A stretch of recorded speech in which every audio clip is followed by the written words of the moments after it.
April 22 നടന്നത് ഭീകരരുടെ ഒരു ആക്രമണമാണ് ഇന്ത്യക്കെതിരെ. ഇന്ത്യയിലെ നിസ്സഹായരായിട്ടുള്ള ആളുകളുടെ മേലെ വെടിവെച്ച് കൊല്ലുകയാണ് ചെയ്തിട്ടുണ്ടായത്. അപ്പൊ അതിന് മറുപടിയായി ഇന്ത്യ ഭീകര താവളങ്ങളാണ് തകർത്തത്.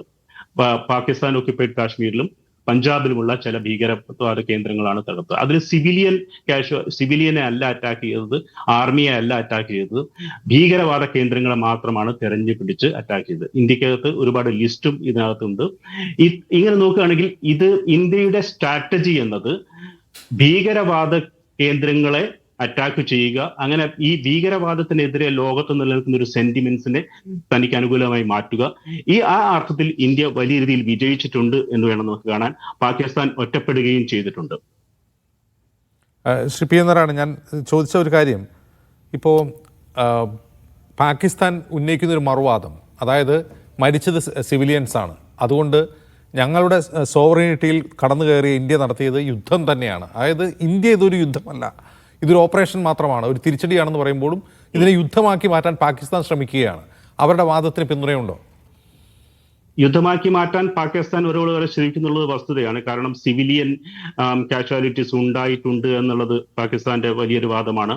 അത് പല ഇടത്തും പൊളിഞ്ഞു പോയിട്ടുണ്ട്. ഇന്നലെ പ്രസ് കോൺഫറൻസിൽ പറഞ്ഞത് ഇന്നലത്തെ അറ്റാക്കിന്റെ സമയത്ത് എയർ സ്പേസ് അടച്ചിട്ടുണ്ടായിരുന്നില്ല എന്നുള്ളത്. വളരെ അപകടകരമായിട്ടുള്ള ഒരു കാര്യമാണ് പാകിസ്ഥാൻ ചെയ്തത്. എന്തെങ്കിലും കാരണം കൊണ്ട് ഒരു ഇന്ത്യൻ ഡ്രോണോ അല്ലെങ്കിൽ പാകിസ്ഥാൻ ഡ്രോൺ തന്നെയോ ഒരു ഓപ്പൺ ആയിട്ടുള്ള എയർ സ്പേസിൽ ഏതെങ്കിലും എയർക്രാഫ്റ്റിന്റെ മേലെ ഹിറ്റ് ചെയ്യുകയാണെങ്കിൽ ഈ സ്ഥിതിഗതികൾ മൊത്തം മാറും.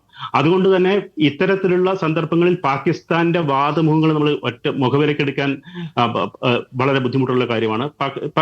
പാകിസ്ഥാൻ നിരന്തരം ഇതിന്റെ തെളിവുകളുടെ കാര്യത്തിലാണെങ്കിലും കഴിഞ്ഞ കുറെ വർഷങ്ങളായി പാകിസ്ഥാൻ നിരന്തരം നുണകൾ പ്രചരിപ്പിച്ചുകൊണ്ടിരിക്കുന്ന ഒരു രാജ്യമാണ്. അപ്പൊ നമുക്ക് പാകിസ്ഥാന്റെ ആർഗ്യുമെന്റ്സിനെ നമുക്ക് മുഖവിലേക്ക് എടുക്കാൻ ഒരു കാലത്തും പറ്റില്ല.